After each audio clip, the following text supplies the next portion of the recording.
Terima kasih sudah mengklik video ini. Selamat datang kembali di channel YouTube Mimin. Kali ini Mimin akan membawakan alur cerita dari sebuah film perang epik asal Turki berjudul The Mountain 2 tahun 2016. Film ini bercerita tentang 7 prajurit pasukan khusus Turki yang ditugaskan untuk misi berbahaya menyelamatkan seorang jurnalis wanita yang disandra oleh kelompok ISIS. Namun tantangan mereka tak berhenti di situ. Setelah misi penyelamatan berhasil, mereka dihadapkan pada dilema besar ketika mendapati sebuah desa penuh penduduk tak berdaya yang terancam dimusnahkan oleh ratusan teroris.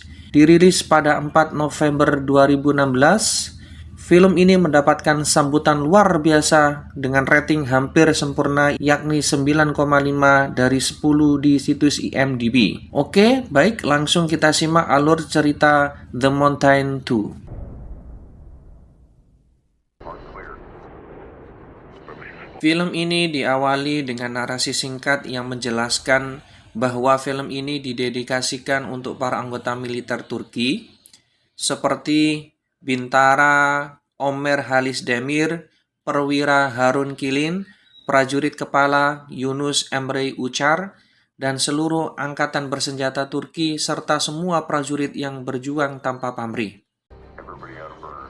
Adegan kemudian berlanjut ke sebuah tempat terbuka di mana seorang jurnalis wanita bernama Seda sedang dalam ancaman eksekusi oleh kelompok teroris ISIS. Seda diculik ketika sedang meliput berita tentang penderitaan panjang orang-orang Yahudi yang sering diabaikan. Para teroris berniat mengeksekusi Seda di depan kamera agar dunia menyaksikan aksi keji mereka. Namun, tanpa sepengetahuan mereka, pasukan operasi khusus dari Angkatan Bersenjata Turki sudah mengintai dengan cermat. Dengan menyamar sebagai pengembala, mereka memposisikan diri dari jarak 800 meter. Seorang penembak jitu sniper bersama supporternya menunggu perintah untuk menyerang.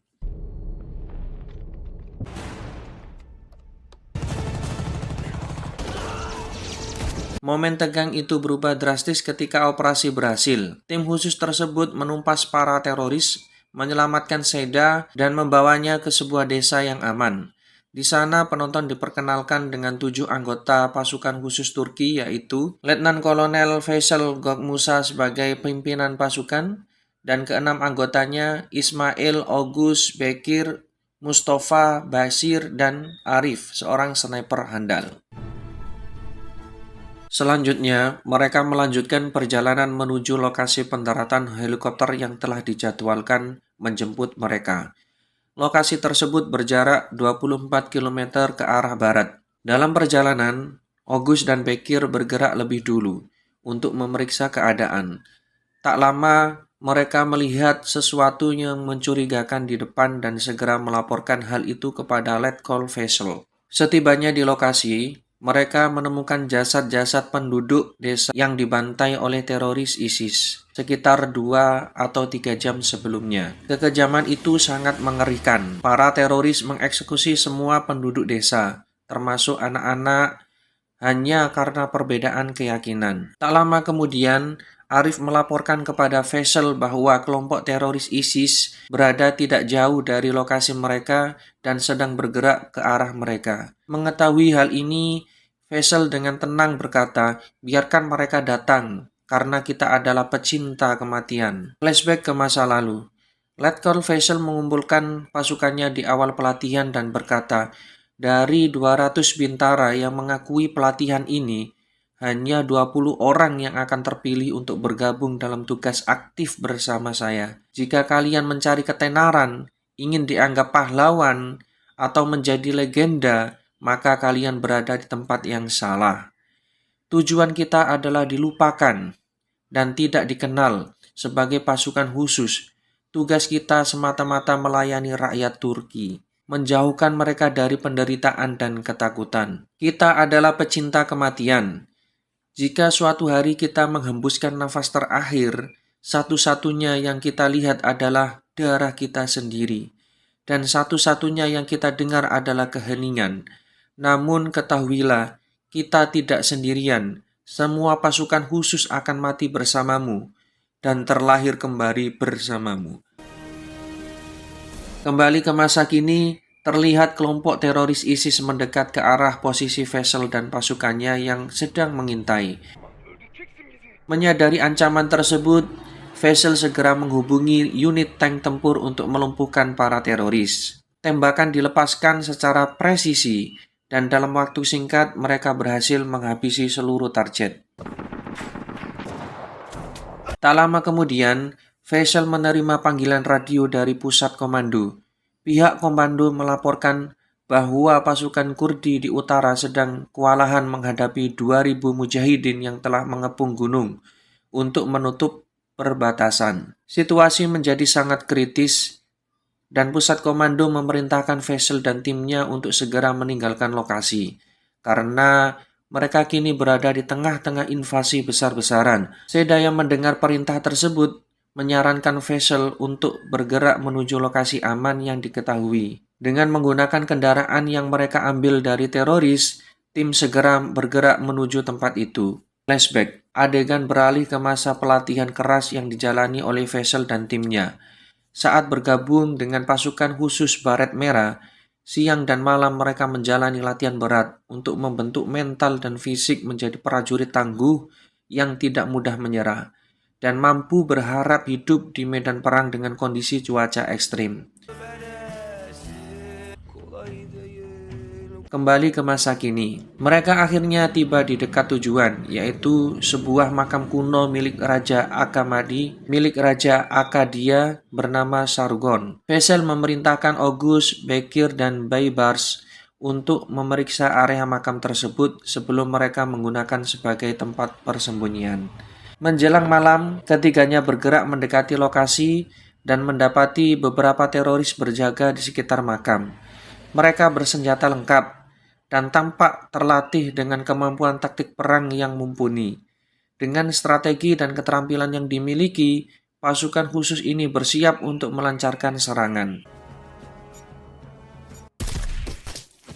Berhasil mengamankan area tersebut, mereka memutuskan untuk beristirahat sejenak sebelum melanjutkan perjalanan. Saat perjalanan dilanjutkan di siang hari, Arif melaporkan kepada Faisal bahwa tidak jauh di depan terdapat pergerakan kelompok teroris.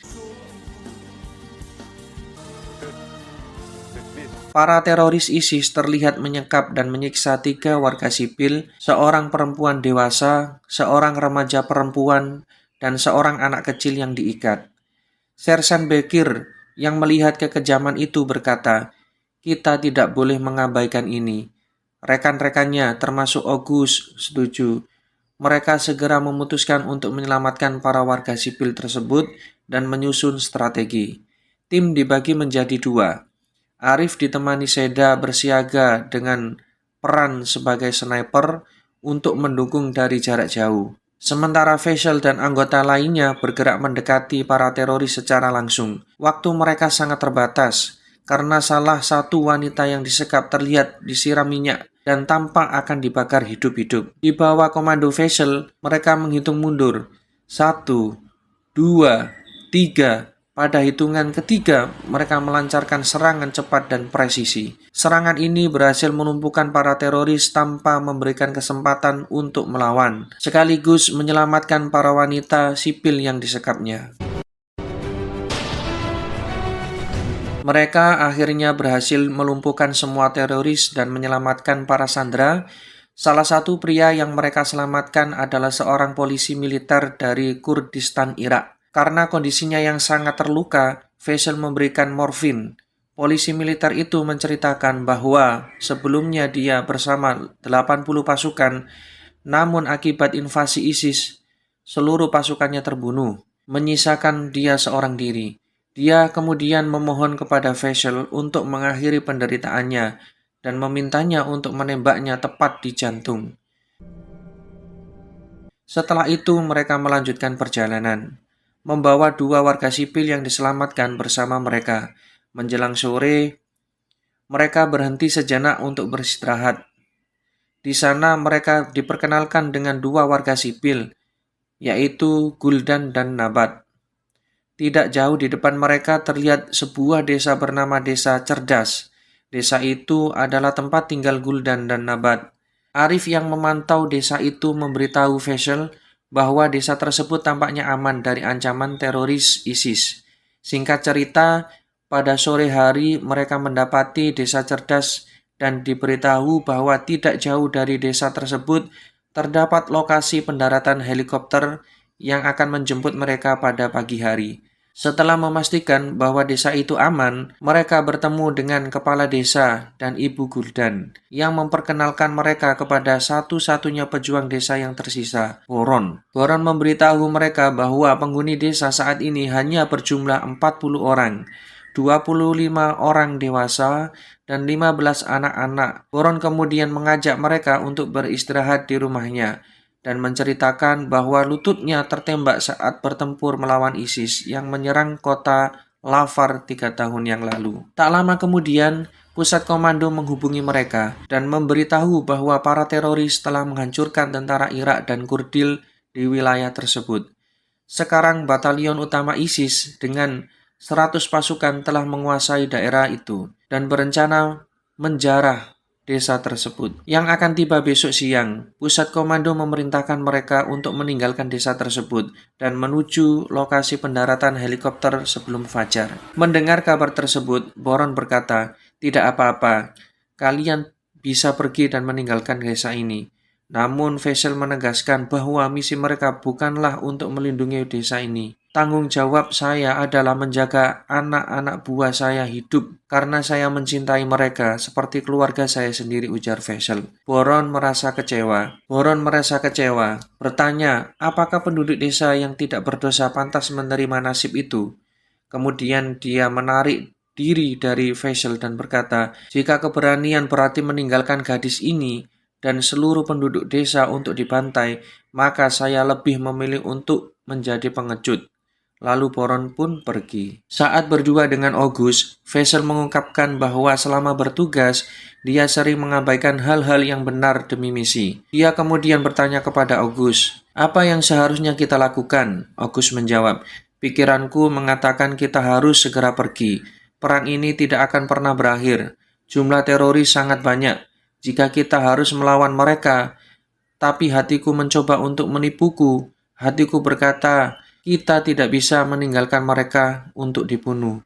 Ada kemungkinan kita bisa mempertahankan desa ini dan hidup sebagai tentara Turki yang telah melakukan hal yang benar." Keesokan paginya, sebuah helikopter jenis T-70 terbang dari pusat komando menuju lokasi pendaratan untuk menjemput Faisal dan timnya. Setibanya di sana, mereka melihat bahwa Faisal dan timnya bersama dengan penduduk desa sudah berada di tempat tersebut. Ternyata Faisal dan timnya memutuskan untuk tinggal dan melindungi penduduk desa yang tersisa. Mereka hanya meminta helikopter untuk mengamankan anak-anak dan Syaidah agar pergi meninggalkan desa. Namun Syaidah memutuskan untuk tinggal bersama mereka. Faisal menolaknya, berkata, "Menyelamatkanmu adalah misi kami." Dia meminta Syaidah untuk berjanji satu hal kepadanya. "Kamu tidak boleh menceritakan hal ini kepada orang lain. Dan kamu tidak boleh menulis artikel tentang hal ini. Jika akan menjadi reaksi kita yang selamanya." Faisal kemudian memberikan Syaidah sepucuk surat dan memintanya untuk membacakannya setelah tiba di pangkalan.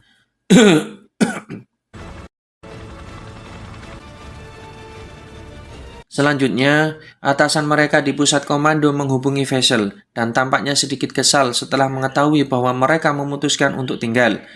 Setelah berkomunikasi dengan atasannya, Faisal memberitahu timnya, pada tahun 1950, kita biasanya mengatakan Turki adalah tanah yang harus dipertahankan dan tanah tempat orang-orang kita tinggal. Penduduk desa ini adalah orang-orang kita. Dia kemudian meminta anak buahnya untuk mengibarkan bendera Turki di puncak desa. Karena hari ini tempat ini adalah tanah air kita. Dengan sumber daya yang terbatas, mereka mulai merencanakan pertahanan. Mereka memetakan titik-titik strategis untuk menyerang musuh, memasang ranjau di jalur yang akan dilalui oleh musuh, dan menempatkan jerigen berisi bubuk misiu serta granat di jalan untuk meledakkan musuh. Setelah itu, mereka membagi tim Arif dan sniper meminta untuk standby di menara masjid. Boron diminta untuk menjaga area sekitar masjid untuk melindungi Arif. Sementara Baibar, Ners, dan Rab diminta untuk berjaga di garis depan. Bekir, Ogus, Mustafa, dan Faisal akan standby di garis depan. Namun mereka membutuhkan satu orang lagi yang bertugas membawa amunisi. Seorang penduduk desa mengajukan diri untuk membantu mereka karena menurutnya pertempuran ini adalah bagian dari perjuangannya untuk melindungi desanya. Mereka kemudian menyembunyikan semua penduduk desa di gudang batu bara yang memiliki tempat perlindungan di bawahnya. Setelah itu mereka berkumpul untuk berbincang sejenak sembari menunggu kedatangan para teroris. Menjelang sore, saat yang dinantikan pun tiba. Arif yang memantau kedatangan teroris memberitahukan kepada mereka bahwa jumlah pasukan musuh sekitar 200 orang, dilengkapi dengan kendaraan taktis dan satu tank tempur M1 Abram. Musuh mendekat dengan formasi dua lajur, infanteri di depan, dan formasi klasik di belakang. Mendengar laporan tersebut, mereka segera bergerak menuju pos masing-masing. Faisal dan Ogus menuju di garis depan, bersiap menghadapi serangan saat musuh mendekat dan memasuki jalan desa. Suasana semakin tegang. Situasi makin sulit dan mereka kewalahan menghadapi musuh yang terus berdatangan. Mereka yang berada di garis depan mulai mundur menuju garis tengah. Mustafa kemudian meminta Faisal untuk mundur dan bergabung dengan yang lainnya. Dia bertanya kepada Faisal, suatu hari nanti, jika anakku bertanya apakah ayahnya seorang pahlawan, apa yang harus saya jawab? Faisal menjawab, kamu bisa katakan, kita menjadi pahlawan karena kita dipimpin oleh orang yang luar biasa. Mendengar itu, Faisal akhirnya memutuskan untuk mundur bersama yang lain. Namun, saat mereka terus mundur, Mustafa tertembak di kakinya dan terpojok di garis depan.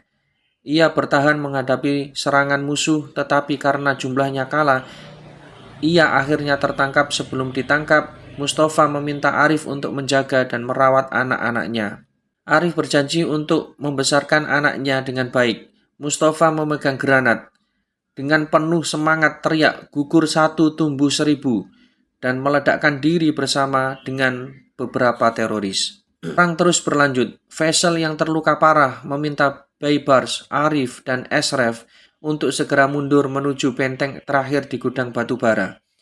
Sambil membawa Baron yang juga terluka parah, setelah beberapa waktu mereka akhirnya tiba di gudang batu bara dan berhasil melumpuhkan beberapa teroris yang mendekat. Arif dan Esref yang membawa Baron berhasil mundur dan bertemu dengan Ogus dan Bakir. Namun sayangnya, ketika mereka hendak menuju benteng, Esref tertembak dan jatuh. Episode kali ini, Israel yang terluka parah meminta Arif untuk menggunakan tubuhnya sebagai perisai, agar Arif dapat melumpuhkan sniper musuh. Meskipun Arif menolak, Israel tetap memaksanya, dan berkata, aku sudah pasti tidak akan selamat. Gunakan akal sehatmu, jadikan aku perisaimu, lumpuhkan sniper itu, agar teman-teman yang lain bisa selamat. Dalam situasi tanpa pilihan lain, Arif akhirnya memenuhi permintaan terakhir Israel. Kemudian cerita kembali ke masa lalu. Saat mereka berangkat untuk melaksanakan misi, pada saat itu Baker bertanya kepada Faisal, mengapa kita yang harus melipat parasut teman kita saat mendarat nanti? Faisal menjawab, supaya kamu ingat, tidak ada yang bertanggung jawab atas dirinya sendiri. Kita selalu menjaga satu sama lain. Kembali ke masa kini, mereka yang sudah berada di benteng terakhir terus berhadapan dengan para teroris yang mengepung mereka. Amunisi mereka pun semakin menipis. Faisal kemudian mengajak Nabat untuk pergi bersembunyi, namun Nabat menolaknya. Ia berkata, peperangan menciptakan prajurit. Mendengar perkataan itu, semangat para pasukan lainnya pun kembali bangkit. Faisal kemudian memberikan senjata dan peperangan pun kembali berlanjut. Pada saat yang sama, helikopter yang mengangkut Seda dan anak-anak tiba di pangkalan. Sesuai dengan permintaan Faisal, ia pun membuka surat yang diberikan oleh Faisal. Isi surat itu berbunyi, aku memiliki seorang putri yang telah lama meninggal. Jika dia hidup, aku ingin dia menjadi sepertimu. memiliki hati nurani, banyak pengetahuan dan suka tantangan. Aku ingin dia mengungkapkan kesalahan kita selama dia mencintai negara dan segala kesalahannya yang ada. Jika Anda ingin menghormati kami, maka cintai kami. Di bawah bendera Turki yang berkibar, Faisal yang sekarat didampingi oleh pasukannya, lalu memberikan sepucuk surat kepada August dan berkata, "Jangan lupa tujuan kita." Isi surat itu adalah nasihat yang selalu dia sampaikan kepada timnya. Di luar tugas sebagai tentara, kita memiliki kewajiban moral. Kita harus menempatkan hidup kita dan keberadaan kita di garis kepentingan semua rakyat. Berdiri bersama mereka melawan musuh. Apakah rakyat membenci atau mencintai kita? Tidak ada bedanya. Tugas kita adalah mutlak untuk rakyat kita. Lalu Faisal pun mengembuskan nafas terakhir di sana. Setelah berhasil menumpas semua teroris, penduduk desa terlihat keluar dari tempat persembunyian. Mereka sudah bebas. Mereka kemudian menghubungi pusat komando untuk mengirim helikopter menjemput mereka. Nabat dan penduduk desa mendoakan jasad Faisal dan rekan-rekannya yang tewas. August dan Bakir yang menunggu helikopter kemudian ditemui oleh penduduk desa yang memberikan mereka minum sebagai ungkapan terima kasih. Seorang nenek tua mencium August dan Bakir sebagai tanda penghormatan. Tak lama kemudian, dari kejauhan terlihat 5 helikopter menuju ke sana untuk menjemput mereka. Film pun diakhiri dengan menampilkan adegan saat mereka sedang bermain futsal bersama. Demikian episode kali ini. Dukung terus channel ini dengan klik tombol subscribe. Jangan lupa like, share, dan tinggalkan komentar jika video ini menghibur.